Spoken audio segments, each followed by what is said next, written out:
Hey, what is going on, guys? This is Jake at That Fit Friend, and today I'm reviewing the New Balance FuelCell Shift TR.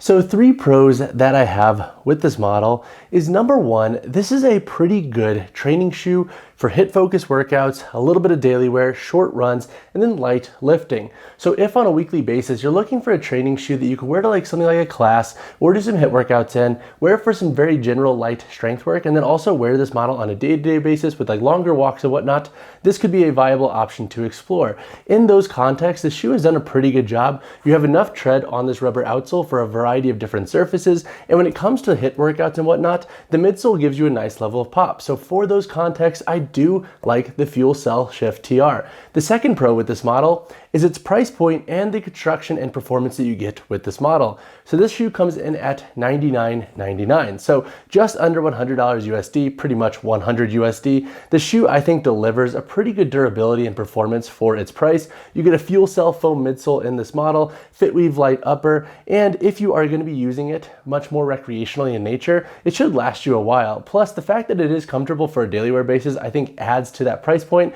I put this model in like the same category as like the Reebok Speed 22 TR and the Nike Super Rep Go 3 Next Nature Flynet. My third pro with this model is the fuel cell foam midsole and the FitWeave Lite upper. So these are 2 construction features that are a little bit more proprietary to New Balance shoes. The fuel cell midsole, I think, does a pretty good job of being lightweight and giving you a nice level of bounce. For my size 10 model here, we have a weight of 8.8 ounces in the shoe. So despite having a slightly thicker stack height, the shoe remains relatively light, which I personally like, especially for like athletic style work and HIIT training. The FitWeave Lite upper also provides a nice secure upper for your training. So I never had issues with like foot overhang in this model, and the upper does a pretty good job at locking on the foot. Plus, you don't have additional stitching on this model's upper, which I think could be a pro for long-term durability. But that being said, let's talk about a couple of cons I have with this model. So 2 cons that I have with the New Balance FuelCell Shift TR is number 1, the sizing. The sizing of the shoe is all over the place. And that is my biggest gripe about this model. And if you go to the product page for this shoe, New Balance mentions nothing about most folks probably needing to size up at least a half size in this shoe. Now, if you scroll down to the reviews, you'll see other folks complaining about the sizing, but I think New Balance needs to definitely rework the sizing and the last construction of this shoe for its next iteration. So the length of this model runs pretty short, and the width in their normal model is what I would describe as like neutral slash somewhat on the side of being narrow.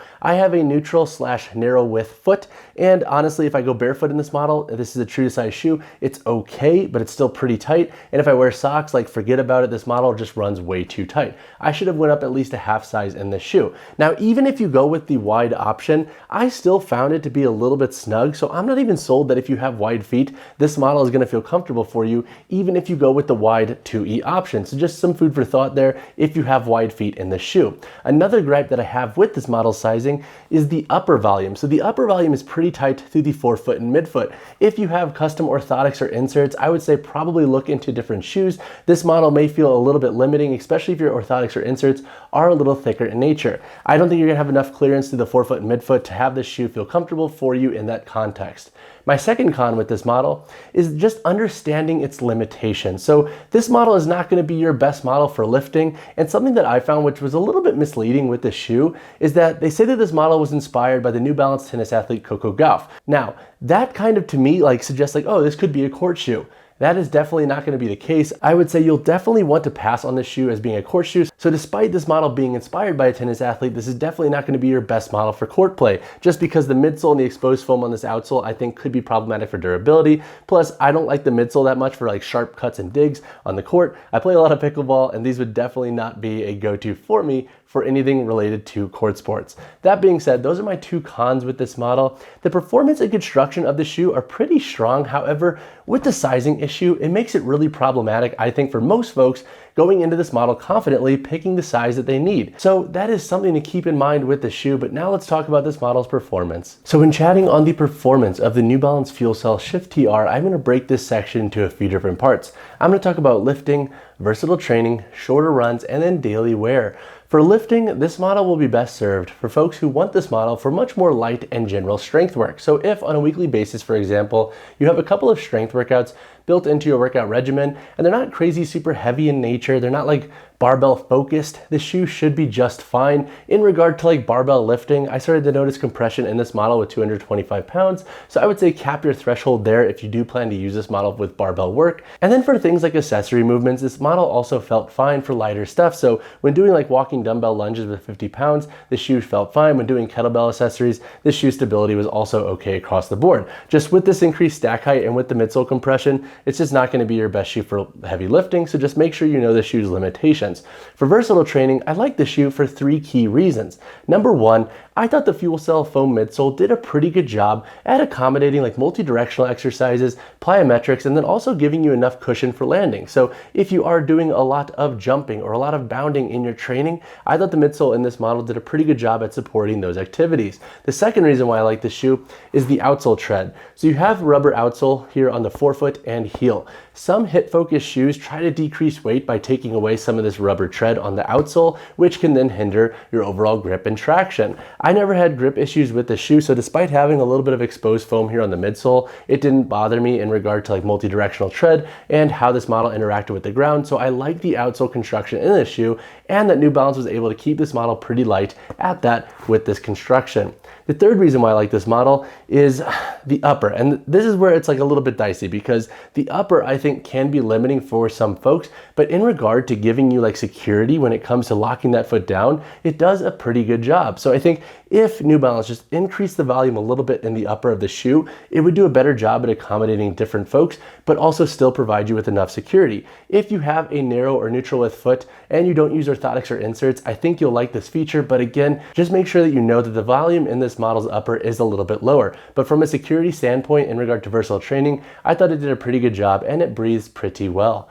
When it comes to shorter runs, this model works for runs that are like 3 miles or below. So if you want to tack on a couple of miles pre or post workout, this shoe should do a pretty good job for you, especially if you're on the treadmill. You're not going to break down this outsole or midsole too quick. So I do think this model can be a good trainer for light runs in that context. For longer runs, you may want to look into something that's more specific in nature. It'll just prolong your investment because you're not going to beat this shoe up for a task that it's not technically built for. But for short runs, it's pretty comfortable across the board.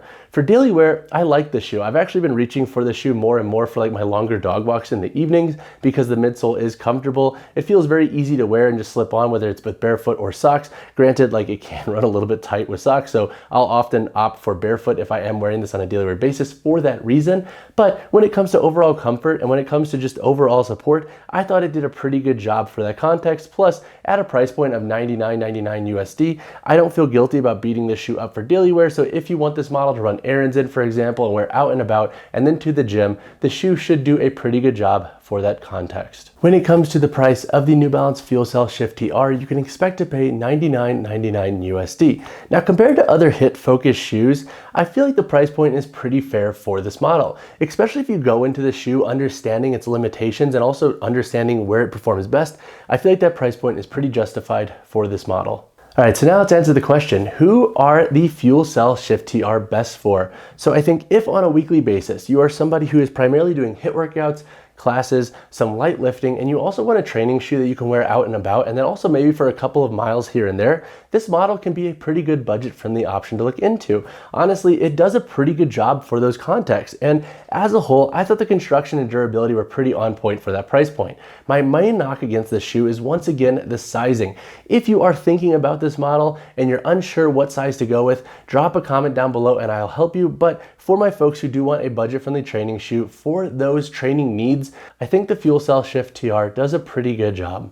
When it comes to sizing in the New Balance FuelCell Shift TR, I feel like I have spoken a lot on that topic already in this video, but most individuals will want to size up at least a half size in this model. Now, if you have narrow feet and you like having a snugger fit in your shoes, you may want to go true to size in this model, but for everyone else, you'll want to size up at least a half size. If you have wide feet, I would say go up at least a half or a full size with the wide option. That should give you enough room, I think, and clearance in the shoe. But again, if you have additional sizing and fit questions in this model, drop a comment down below.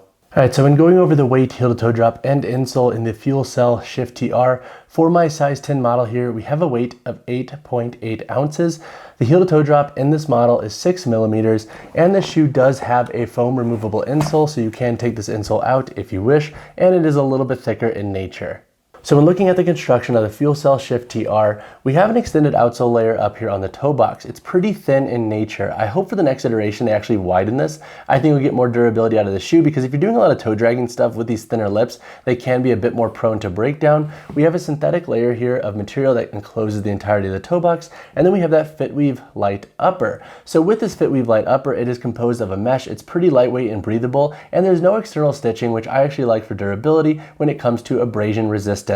Looking at the midfoot, we have 6 eyelets that go up with a 7th back here for lace lock. There is an external loop here on the tongue. The tongue is not gusseted, but I haven't had any issues with the tongue moving at all during my training. And then the tongue itself is a pretty breathable mesh material. It's slightly thicker in nature, but overall I do like the tongue construction in this model. Looking at the boot, we have a slightly more rigid boot back here, so we do have a little bit of a cup. We have an external tab back here to pull the shoe on. We have some New Balance branding. And then looking at the midsole, we have the FuelCell foam midsole throughout. Once again, the heel to toe drop in this model is 6 millimeters. This insole does compress a bit, and it's a little bit easier to compress at that, so that's why I do like this model for plyos. It feels very comfortable and very responsive, but it's going to always lack that stability for lifting. Looking at the outsole, we have a grooved rubber tread patterning here on the forefoot and heel. Overall, I do like this outsole construction for grip purposes. We do have some exposed foam here, so if you are training outdoors, definitely keep an eye on this just for abrasion. And then once again, this model does have a removable insole, so I know we've already covered it, but it is this foam insole. It's a little bit thicker in nature than some of the other insoles I've used in other training shoes, so you can replace, once again, this model's insole with a custom orthotic or insert, but just remember that the volume in this shoe is pretty low. If you have additional questions on the construction of the FuelCell Shift TR, drop a comment down below. Alright guys, that wraps up my review of the New Balance FuelCell Shift TR. Overall, I was a fan of this shoe for its price point and its overall performance. I have been rocking this model pretty regularly on a daily wear basis and for some of my active recovery days. I think if New Balance could figure out the sizing of this shoe for the next iteration, it will be even a stronger model. If you have additional questions on this model, drop a comment down below or reach out to me personally, whichever you prefer. And as always guys, drop a like on the video, subscribe to the channel. I'll see you in the next one.